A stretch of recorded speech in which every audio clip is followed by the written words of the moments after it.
Now why boxing is like, because it gives me life, it gives me purpose. It's more nerves for sparring than I do for a fight.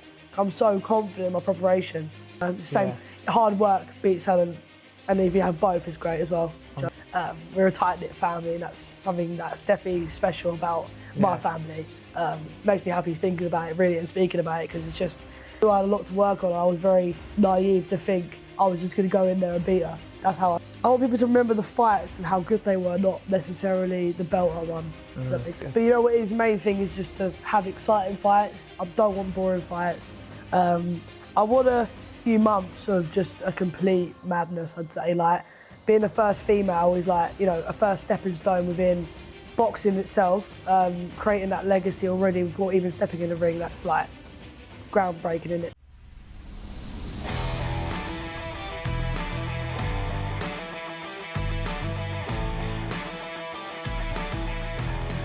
And welcome back to the Beef First podcast.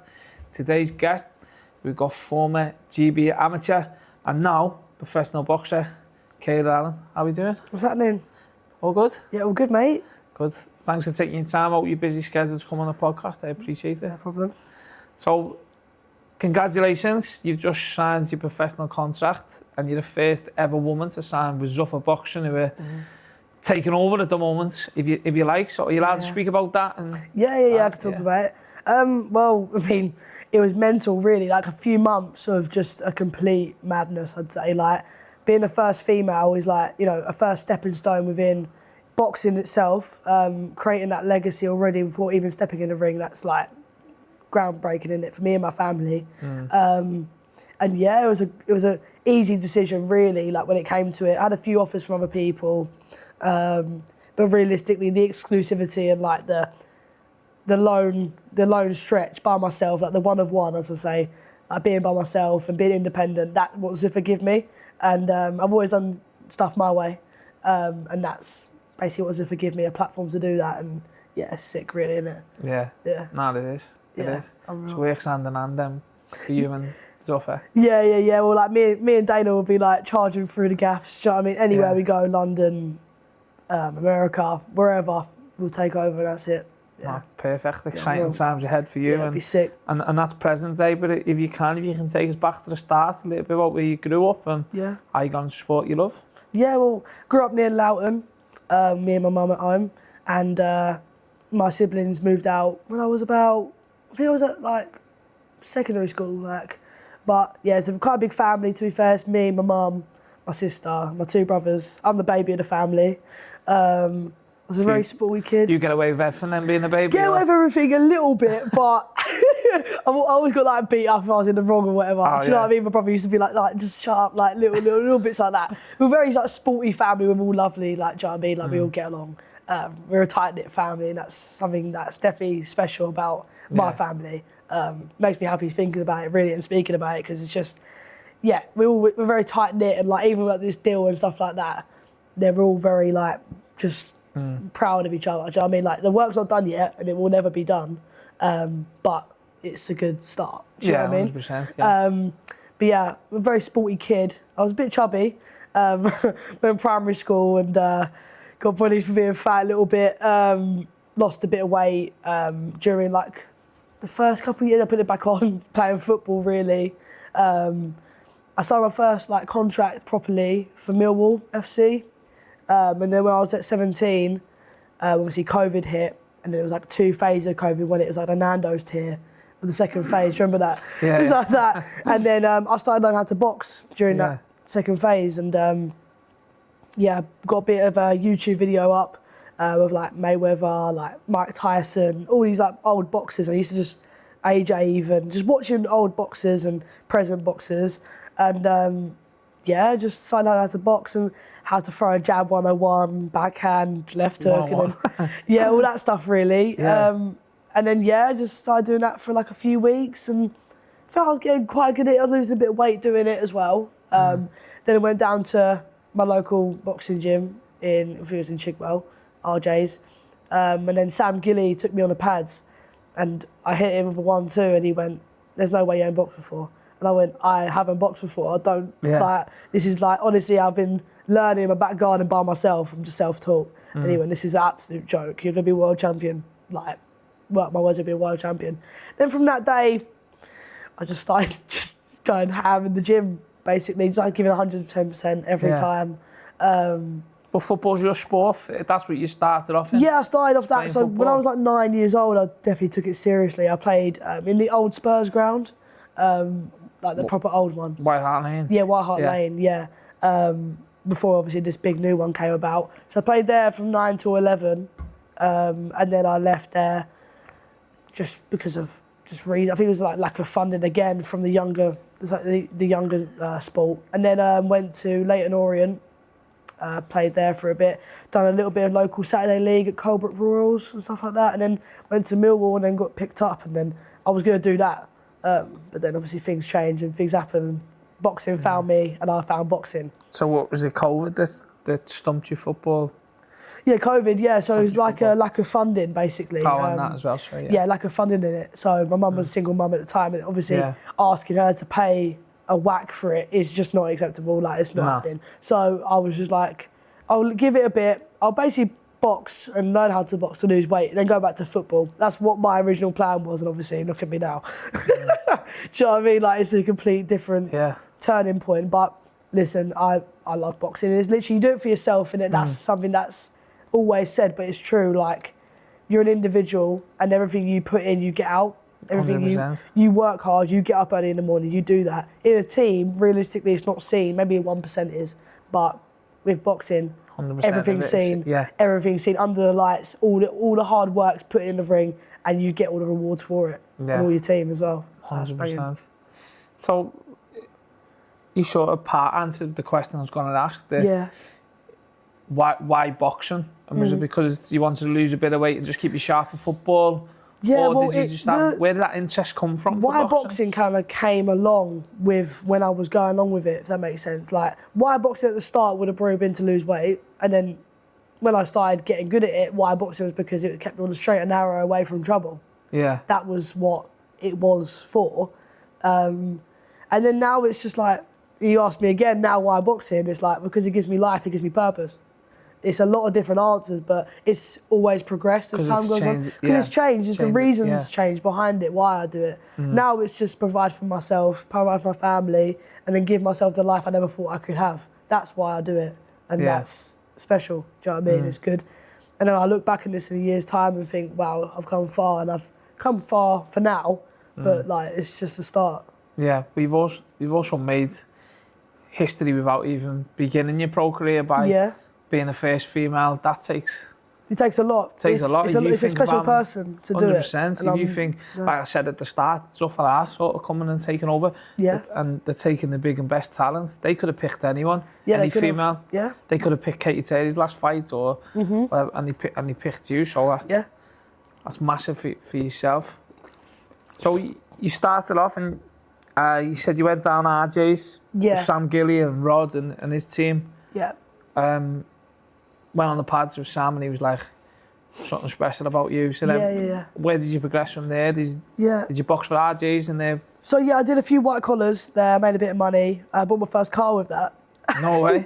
With the amount of tickets I sold, I bought my first car. You must have sold a fair amount of tickets. Yeah, weren't bad. I did it. Obviously, I did quite a few back to back. So I did one at Circus Tavern, one at York Hall, and then back at Circus Tavern. So it was like 3 fights in like about 4 months, I want to say, and they all came down in weight as well. There's videos on YouTube of it. You just see the progression of it. Like I was like chubby, and then I just slowly started losing weight, and you know what I mean? It's like a good transition to see, because it must have been funny for like the girls who I was first fighting, because that's what came up. So if they're studying me, they just look at that, and it changed so much in about 4 months. It's mental, but I started doing that, and then I just went, I want to progress, I want to move forward, I want to get better. So then I moved down to Hoddesdon, a boxing ABC, with Sab and Alex Leo. And that's when it really plummeted up from there. Is that the word, plummeted? Probably not. Was it catapulted? Catapulted. Yeah, catapulted up. Down. Plummeted down, Catapulted up. Say plummeted. Yeah, they plummeted down from white collar now. Plummeted up and catapulted up, whatever the word is. And and went there, did a few spars, and then Sab looked at me and went, "What are you doing the next couple of weeks?" This was in January, I think. Or December. just after Christmas. And I went, nothing going on. And he went, well, do you want to come to Sweden? Like, there's Golden Girls. And I was like, all right, it's fine. I'll speak to my mum and I'll see if we can afford it. He was like, don't worry about that. We'll cover it. Just come. I went, okay, fine. So I came out there and then had 3 fights in 3 days and won all 3 of them. I knocked out the home girl. The first fight I had was against a European champion, kickboxer, and she had 80 fights. And I've literally had 4 at that point. That was my first fight there. Second fight was against a Norwegian, I want to say, and then the third fight was against the Swedish home girl, who they literally put it all in papers, saying she was going to stop me and do all this. I'm like, it's my first 3 fights away from home. It was probably one of the biggest international tournaments at the time. And I went out there, all 3 of them, and I burst onto the international scene. And then came back, did one home show in Harlow, in Parringdon Sports Club. It's now the Body Factory. Okay, And then I did one home show there, and then went to the Nationals. And then got scattered for England. Within 4 fights? Within 5 fights I got internationals, and then did 2 fights in Nationals, and then got scouted for England. This is all within 6 months of time in the amateurs. And then went on England, won bare international fights. I think I did Germany.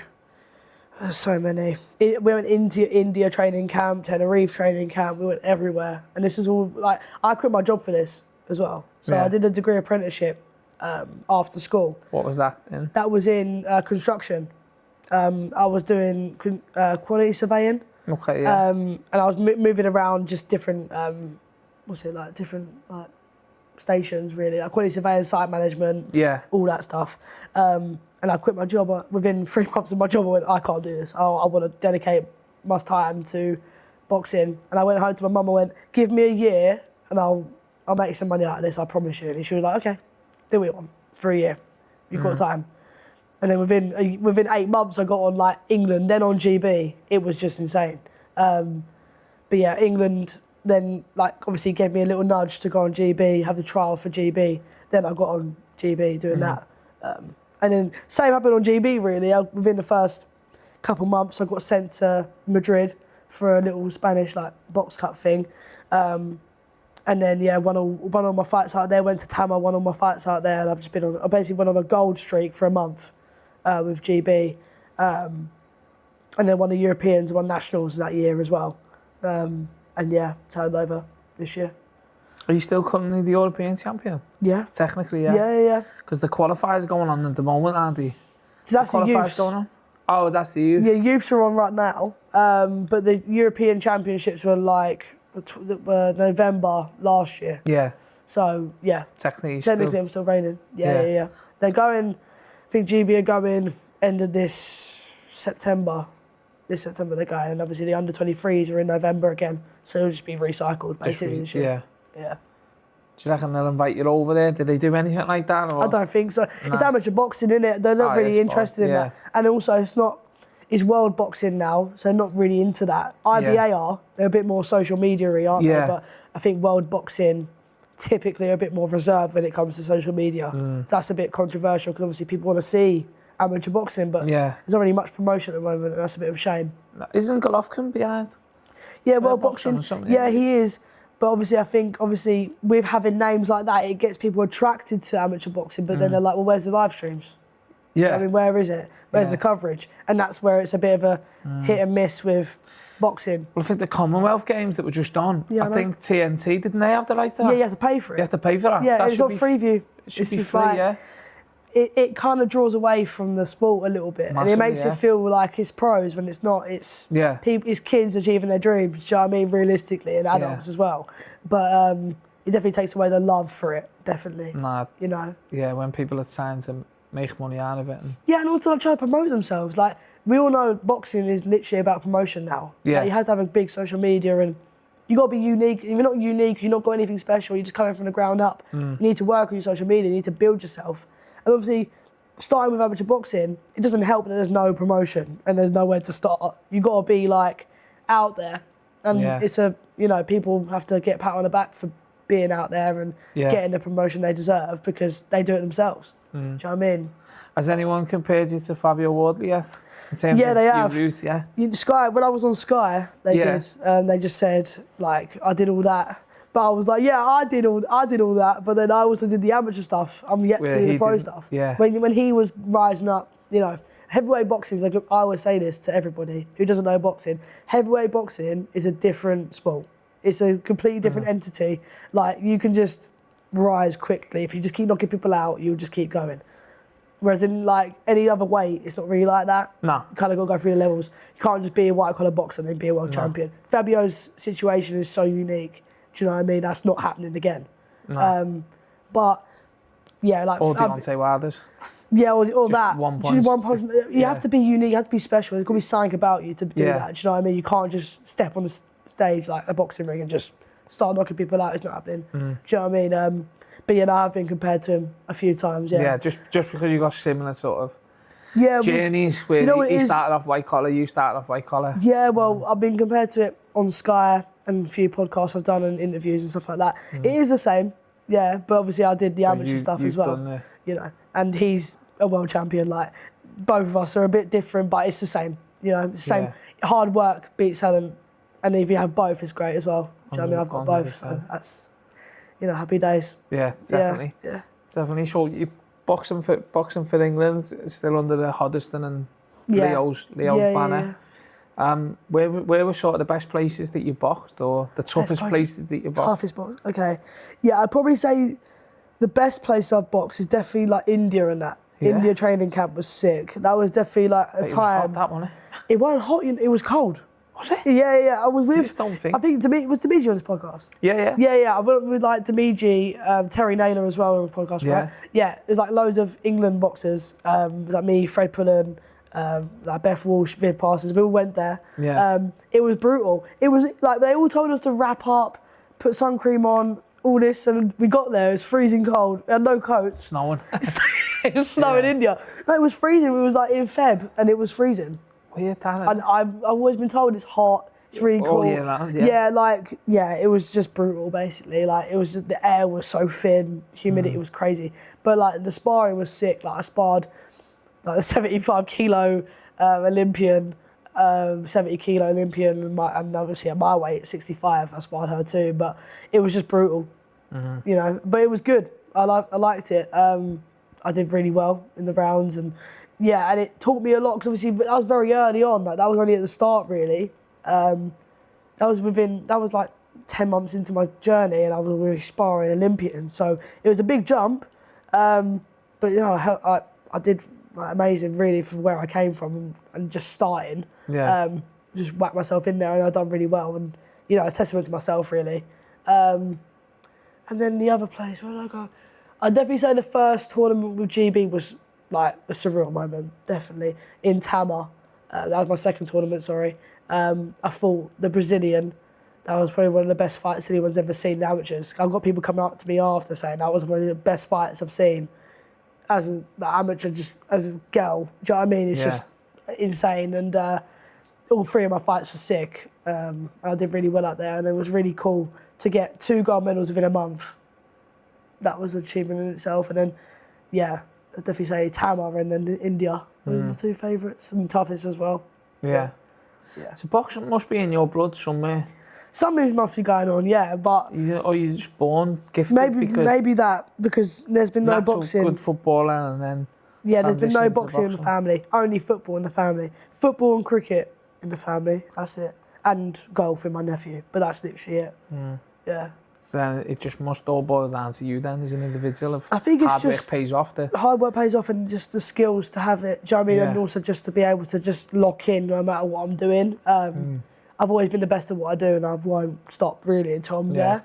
So I think that's kind of the same rules that apply to boxing. Yeah. You've got to be able to get the knockdown and then like feel a bit, you know, shit for a bit, and then pick yourself up when it matters. And that's what I've always done in football, boxing, life in general. It's always been the same thing. Yeah.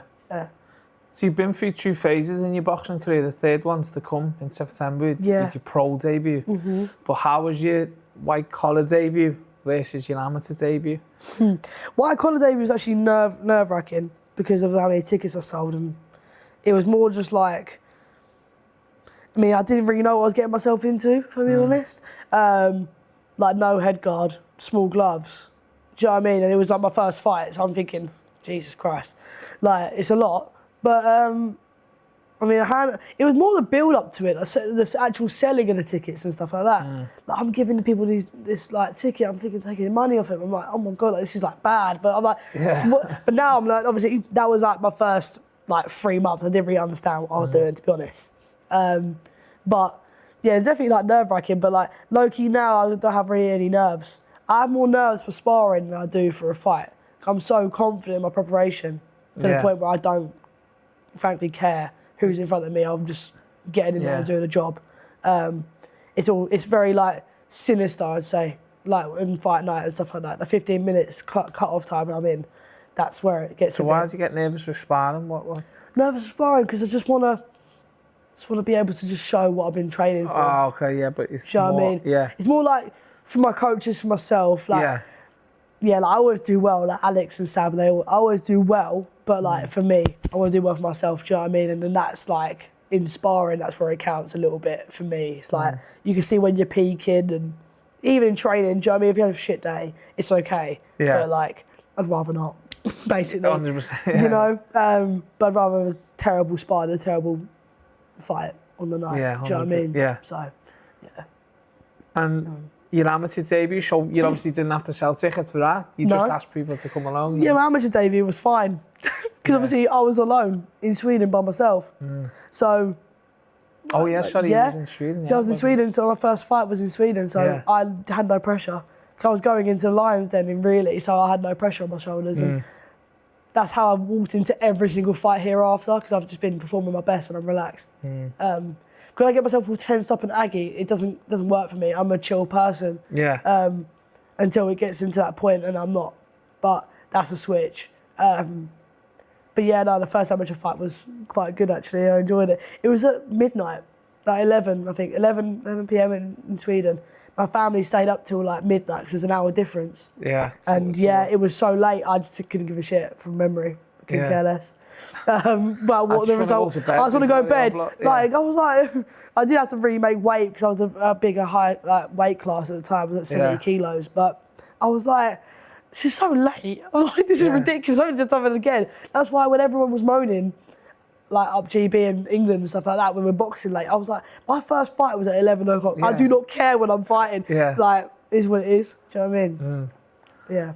So you sort of just roll with the punches? Yeah, like my first fight was a shambles. Like it got moved from like 9 p.m. to 11, then back to 10:30 and 11. Now I'm just like, great, I'm boxing at 9 p.m. It's sick in it. Yeah. Do you know what I mean? Yeah. Like that's sleep. Not late for you. That's early. Yeah, it's okay. Yeah. Do you know what I mean? It's what it is. You know? Was there much expectation for you to do well in that tournament from your coaches or maybe yourself, or was it just go out there and test yourself? You know what it is? I think Sab just saw something in me. Yeah. He saw something in me when I was training and just being myself. And he saw something. I don't think there's any expectation. He just knows if I'm going to win or not. And I think he knew I was going to win out there and come back and be like, boom, this is what you've worked for. Just revel in it and go if you can, basically. He wants to test you, Sam. Yeah. Sam and Alex, they always want to put little tests in front of you to see if you want to survive. And every test they've given me, I've always been like, yep, fine. Before they've even asked, I'm like, yep, I'm already doing it. Yeah, so they're throwing you in the deep end. Yeah, basically, but I've always been thrown in the deep end, no matter what. And do you prefer that? Do you find that more comfortable? Yeah, I like it, yeah. Like if my first fight was for a world title, I wouldn't care. Yeah. That is what it is. You're just going there with the same attitude. Same attitude. You could be, I don't know, a journeywoman, you could be, you know, my world title fight. It's the same. You're getting treated the same as everybody else. And it's a good mentality to have. It's the same thing. It's a good thing to have, I think, as well. Yeah, I think it is, Yeah. Because you can... If you don't overtrain or undertrain, it's the same. It doesn't matter. You can overlook your opponent or maybe on... Yeah, or stuff I think that's just a silly mistake to make from anybody. You know what I mean? Yeah, you know? Like he said, you keep that same attitude throughout. You can say that in press conferences, like, I'm coming in 60% like Eubank said and all that, but realistically, we all know you're not. But it sells, doesn't it? You say that. Yeah. Know? But if you went in there and told the whole truth, I'm coming in and knocking you out, like that also sells. But there's also like, if you come in and go, yeah, I'm training hard. Yeah. I'm going to look to get my jab working. And, it's just we'll like, see how the 12 rounds go. Boring. People will be like, boring. yeah. Like, I'm turning it off. Yeah. Boring. So when you were on the pads with Sam Gilly and you hit that first 1-2, boom, and he said like, something special, you can be world champion. Mm-hmm. Did you believe in yourself in that moment, or did you think, oh, he's chatting shit? I just was like, it's all right. Oh, you just brushed it off? I was just like, all right, mate. I didn't really know him either. Yeah. We're quite good friends now, I'd like to think. And like he texts now and then, and like even like back then when he said it, I was just like, all right, like I feel like you're just blowing smoke up my arse, to be honest. But then I feel like it was for me to then believe it. It was never a case of he was saying it for me to believe it. He was just saying it because he generally saw something. Yeah. You know, that if I kept going, I'd get there. And yeah, so I think when I first believed it, I probably started believing it when I got on GB. Okay. When I realised that step, especially like the first 2 tournaments I did, I was like, when you won gold, you know what, this is all right. I'm good. But I'll never believe my own ability. Do you know what I mean? I feel like when you start believing your own knockout power, your own ability, you think you're better than everyone else. Like, I am, but it's more like, I don't know how to say it. It's more like when you start thinking that you've made it and you stop learning, that's the issue. Do you know what I mean? Yeah. I never stop thinking I'm better than my coaches, basically, or better than anybody who's telling me information that I'm actually going to listen to. I always think I'm the best, I am the best, but it's more like you don't want to then start overriding that sensation. Yeah. Do you know what I mean? You sort of keep it locked into... You want to keep locked into yourself. You hone in on yourself and what you believe in. Yeah. I believe I'm the best, I will be world champion, definitely. Yeah. And I will create a lot of money for my family, a lot of money for myself, but... Buy another car, bang the car, Porsche, hopefully. Yeah. But hopefully, you don't override that sensation. You start, looking up too quick. I always hold my head down. I always look down and keep working until when I look up and go, wow, I've done that. Do you know what I mean? That's what I mean. And what about GB? When you got on GB, what were their aspirations for you? Because I know sometimes with GB, they want you to almost like sign a contract so you don't sort of turn over pro, isn't it? And they want to lock you down. Well, that was what happened when I left, basically. The contract thing came about. It was about the end of last year, I want to say. It was like December time, and obviously this year came. I did Boxam, and then they were going to send me to Boxai, and I just went, I've got these deals, these offers, and like I appreciate everything they've done for me, but I've got better offers basically. I want to continue my career. I don't really want to halt at one level for a while. I want to progress. So that was the whole reasoning behind it. But travelling with GB, it was all free. Like, I'll be honest, it was probably one of the best couple of years of my life. But when you start doing too much with them, and you start... Realistically, I had to transition for myself, from away from the pro style to the amateur style to then start winning fights. So now it's actually going back to my old self, and then also get, obviously, as a more improved boxer, it's just I love it. It's brilliant. Do you know what I mean? Was you in line to being, well, obviously you got to qualify for it, but was you sort of on the right path for the Olympics? Yeah, I was on the Olympic pathway. Yeah. That was the whole goal. But for me, it wasn't that. That wasn't my goal. So you can have as many goals as you want for me, but if I don't want it, then why am I here? So what was your goal? To be pro? To go pro? My goal has always been to go pro. Yeah, to win a world title. To be honest with you, I didn't even know what GB was when I first came on the scene. I only really heard of England, and then obviously GB, and I heard of GB obviously for the Olympics. Watching it as a kid, you're just seeing athletes, aren't you? You're not seeing you're seeing a flag and an athlete. You're not seeing anything else. But obviously when I was there, I was like, this is unbelievable. Do you know what I mean? But I never had a dream of going Commonwealth Games or Olympics. It was definitely a long-term goal. Commonwealth Games was a thing that I wanted to do, definitely, but that was only really for myself. But once I found out it wasn't gonna be there, I was like, all right, cool, I'll just do what I want to do, and then actually do what I want to do, and then I'll do what I want to do and leave. Yeah. That was the whole thing. But that was That was definitely the goal, to just do whatever I could at a level that I could push myself and beyond to. And then, just the sky's the limit, innit? So really, and you've done the right thing, because ultimately it's your career. Yeah, it's not anybody else's choice. No. It's mine. Because people will disguise it if they're thinking in your best interest, but they're not really. They're thinking of their own. They're thinking of their own, because at the end of the day, like, as much as amateur boxing is, about like quality blows and all this and blah blah, it's like, it's a system. It's a system that works, and it's worked for a while. And it's like, even with the scoring system and all that stuff, it's like there's a systematic scoring system, and it's a system, and it's worked, okay? But obviously as a pro, you've got to then adapt to a different system. It's, sooner rather than later, in my opinion, because people who have waited too long, they've paid the consequences later down the line. And I don't want to be that person. I want to live for me, and I want to do what I want to do. So that's why I left, basically. Yeah. No, fair enough. Yeah. So fair enough. I probably would have done the same thing, to be honest. Yeah, well, I think it's just personal, isn't it? Yeah, it is, massively. It's just about what you want to do. Yeah. And I won the Europeans. I won everything I wanted to win. We've all got different and that was my goals. Yeah. So I achieved everything, so why am I staying, really? And for someone like yourself, you started boxing in COVID, watching YouTube videos, to become a European champion. Yeah. Do you know what I mean? And then box for GBs. Yeah. Like, now I've got goals. Doesn't get any better than that. No, exactly. And now look where you are, you signed with Zuffa, the first female.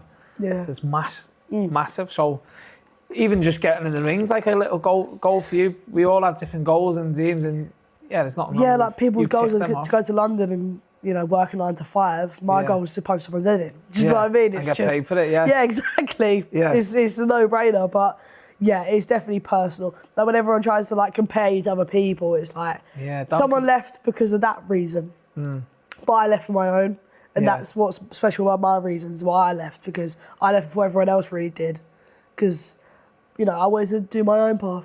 Do you know what I mean? Sounds like you got a good relationship with Sab and Alex then. Yeah. Did they support you did they support every decision you made? And yeah, listen, like, I spoke to them a few times about it, and to be honest with you, they never really want to know fully, because they want you to make a decision for yourself, and that's how you know they're good people. They don't be like, oh, you should leave, by the way, get out of there quickly. That's how you know people are a bit like, well, do I trust you or not? Because you just want me to leave. Why? Yeah. But they just said, like, listen, do your thing. Like, take a few days, think about it. We're here if you need us. Talk to us about it if you need it, and that's it. And the relationship between me and Sab and Alex is like, it's unbreakable. Do you know what I mean? It's like, it's a unique relationship too, because obviously when I came into boxing so late, I could have been a slacker. I could have just not turned up here and there, just gone to work. But because I quit my job for boxing, I think they respected that a lot. Shows how serious you are. Yeah. And they know my family too. My mum's a single mum. She used to work like 3 jobs to keep a roof over our heads, and they know I'm very humble, and I'm a very nice person, and my family are lovely, and they know that, and they're part of the family too, and it's a family tight unit. You need a good team around you, especially when you're turning pro. It's a snaky business, and I understand why it is, because you make a lot of money. Especially someone like myself will make a lot of money, so I want to have a good team around me to make sure I'm going in the right direction. And they'll definitely do that for me. And that's quite unique in a boxing sense. Yeah. You'll never find that really, unless you look for it. I just fell into it, basically. Yeah. And my brother-in-law took me down, and look where we are now. Yeah, really. It's mad. It's mad to think of. Yeah, it's mental. Yeah, and going back to what you said about having good people around you, like we had Kev Mitchell on podcast, and he was talking about that. Like, he sort of wishes he had better people around him when he was boxing, and advising him a bit better. And you are right, it's about having them right people around you, because, again, referring to another guest, he had Sonny Ali on, and he hit the nail on the head. He said, we're a product to these promoters. We're their product. Yeah, it's like, and if we pass our sell-by date, we're getting chucked off the shelf and fresh products coming in. Yeah. And it's also just like, if you ain't got that amateur background or anything not powering you, or you ain't got a force behind, like a team behind the team, that's saying you should look at her or him or whatever, it's not going to happen. Unless you go on small shows and lose money to try and get, or the big pools try and get a small shot to try and win a fight on a away day. It's just hard. Boxing's tough. It's not for everyone. It's not. No. Everyone sells it as like a gold coin. It's not. It's something that's been polished to look like that. Yeah, 100%. Do you know what I mean? And there's a darkness to everything. It's a business. People just think it's like like a secure job. It's not. No. Nothing's secure. Like, no. You know, apart from if you want to just, you know, join the system of 9 to 5, that's a secure job. But like, why do you want to do that? Yeah. I mean, in my opinion, it's just, you know, it's just a bit like you just means to nowhere in a way. If you don't want to, if that's not your dream. Yeah. Do you know what I mean? But you know, a dream also comes with nightmares as well. Do you know what I mean? Like there is some days there's nightmares, some days there's dreams that you can achieve, and that's boxing. It's a harsh reality, but it is closest thing to life as anything. 100%. Yeah. It definitely is no. It's the highest highs, lowest lows. Massive. Always. Yeah. So on that subject, you've had massive highs. Yeah. From start to where you are now. How have you dealt with the lows? You know, your first loss and maybe injuries you've had and. Yeah, my first loss was in the national championships. My first year was against Chantel Reed, who's obviously Olympian now, and at 70 kilos, I believe. And yeah, like it hit hard, but I'm very good at turning the negatives into a positive spin, and then also learning off that quite quickly. I knew I had a lot to work on. I was very naive to think I was just going to go in there and beat her. That's how I honestly thought. And that's just naivety on my part. You know what I mean? I was thinking, I could just go in there and beat, hurt anybody. It's just like, that's not the case. You got to work way harder to get to that level. And yeah, it humbled me a bit. Like, it was needed, definitely, for me to get to the next level and get to where I needed to be. And yeah, that was definitely a good thing for me to happen, because otherwise I would have just still thought I was the bollocks. I'm not. You need to have a kick up the arse sometimes. Yeah, 100%. To know you're not. Yeah. And that loss definitely gave me a little. Kayla, you're not there yet, mate. Yeah. Do you know what I mean? Like, it's fine. Go away and learn a bit, and then you get. I mean, I didn't know I'd get picked up by, and then obviously I went away and learned a bit, did the England assessments, and then got in England. So it showed that I can go back, learn a bit. For I think it was about 4 months, I just was in the gym with Sam and Alex, just working on things day and night, just working clearly on things where I went wrong, and it was a close fight, but it was definitely one I lost. Do you know what I mean? So it was a situation of, let's just go back, let's work on things. We've got time, like you don't have to rush everything. Everything has to be done so quickly, because everything was done so quickly. I just expected it to happen.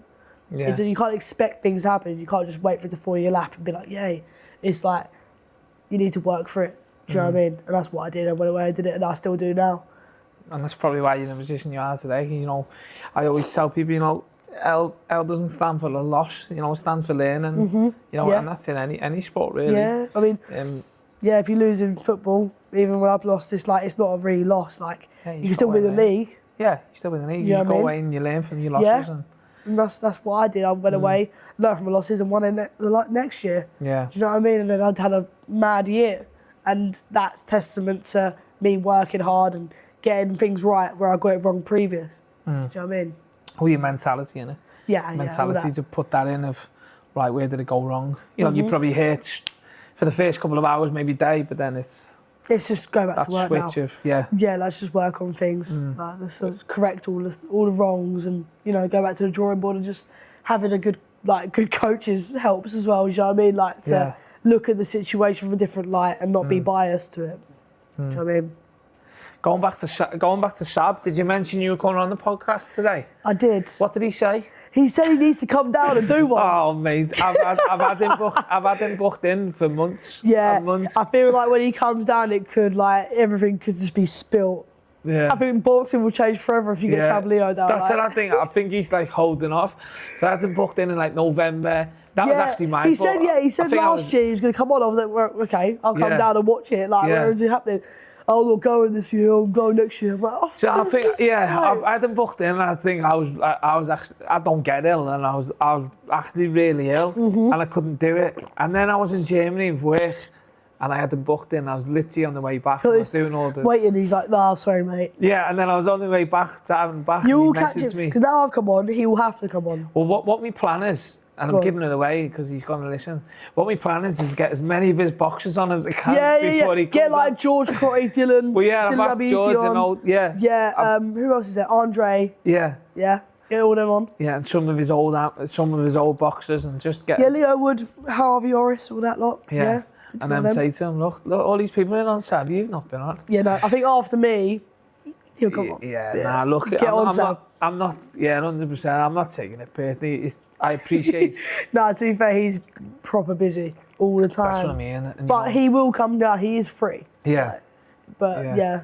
I appreciate anyone taking their time out. You know, I see you in the gym earlier on. You can easily just go, I'm going home. Yeah, no, I did my strength and conditioning this morning with, Mike, issue. He literally just screws me for the rest of the day. I had this sprints just before I came. So sweet up. I didn't want to get back and go to sleep. Oh, perfect. Yeah, sounds like a plan. Yeah, but that's what I mean. I appreciate that, like people coming on. So with Sab, like he will get on. He will get on. I'll just stop his discounts. Get Alex on as well. Yeah, get him on together, and then he can just slag his dad off the whole day. He just sat there slagging him off. He's like, shut up. Yeah. But yeah, get him on. So I'm not going to ask you this question that people say, oh, what are you going to do in 5 years' time or 3 years? 18 months is more seeable. Yeah, so, definitely. Or 12 to 18 months. 12 to 18 months. So like, well, I know what I've got lined up this year. So I've got obviously a fight coming up September 26th. Get your tickets on my link. It's in my bio, I believe. So yeah, go on that. And then I think I'm fighting either November or December. I don't know what it is because obviously I don't know when the AJ fight is. And I think they're trying to place it either before or after that. Obviously it's quite sensible to do that because obviously if you do it before that, people will probably be likely to buy tickets before, then go see that maybe. I don't think it's going to be America though, innit? I don't know. AJ Fury. It's at 2 a.m. Madison Square Garden or something. That's what they said. Oh yeah, we'll do it in the UK, but we're going to do it at 3 a.m. Right. Any other fight in America, do they do it for us? No, because it'd be at 6 p.m. It's like, just pick one and just go with it. Well, it should be Britain because... It should be Wembley Stadium because they're both British. They're both British. Anyway. Yeah. It's just stupid. Anyway, and then, so 2 fights this year, and then next year, early fight, so either like January, Feb, I think, and then full fight be in America somewhere, and then probably after that, look for like a title, definitely. So they're looking to roll you out quick? Yeah, but I think because with the amateurs and just the way I am, I will be able to get out quickly. I'm fit, I'm ready to go whenever. So it doesn't really matter when. It's more just, you know, give me an opponent and where, and we'll go. So with your Zuffa deal, is it a 5-fight deal or is it a rolling deal? Is it what? It's a 5-fight deal. 5. But obviously it's within, you know, within a certain period as well. They can extend it whenever they'll extend it. And it'll be, it's a long-term deal, basically. It's inclusive within it. Does that make sense? Yeah. Yeah, it's a 5-fight deal, but there's plus. On performances and all stuff like that. Yeah, bonus. Yeah, perfect. Cha-ching. New card. I'll be rolling up next podcast with a Lambo, Sam. Yeah, perfect. Yeah, be bugging.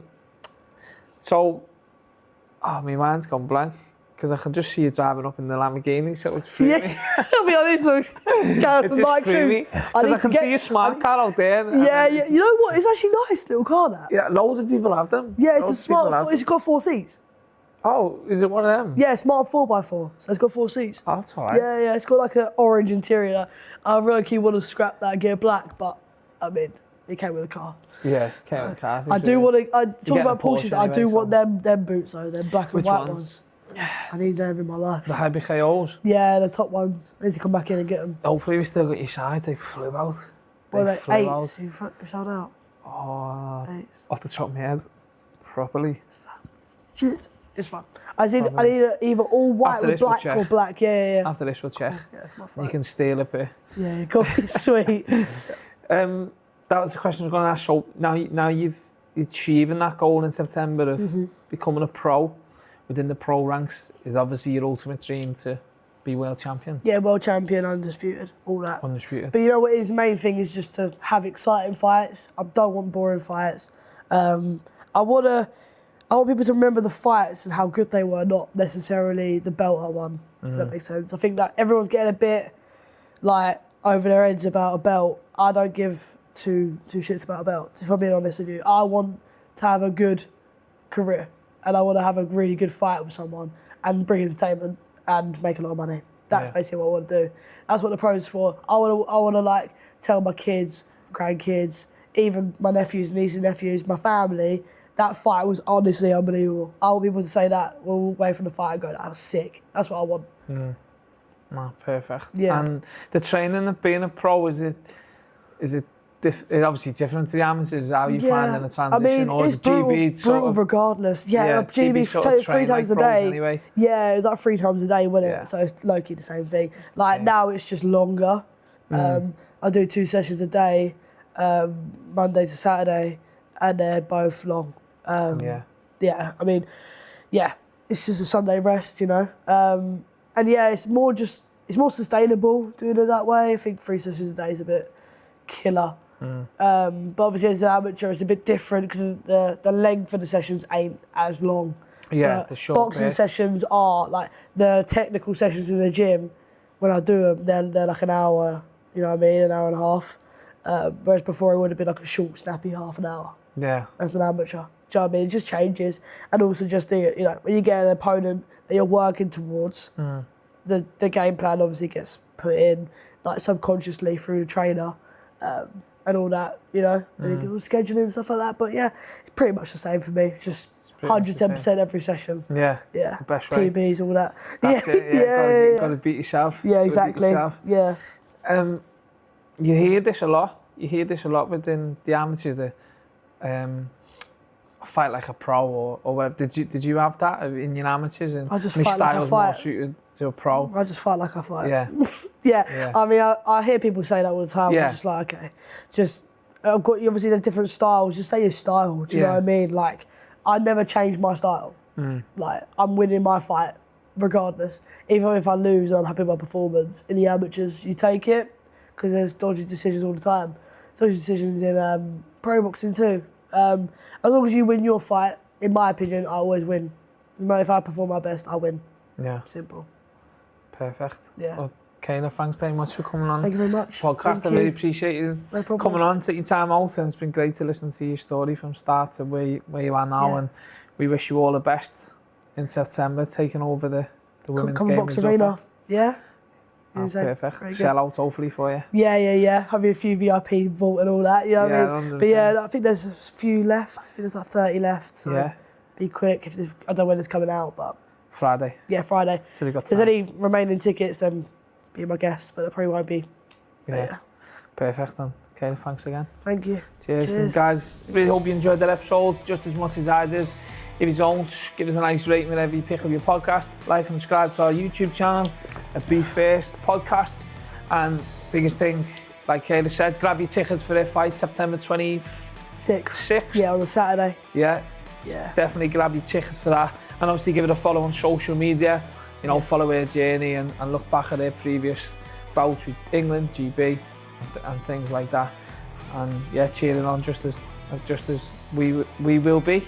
Yeah. Get me words out. Yeah. And as always, be prepared to step into the ring and be first.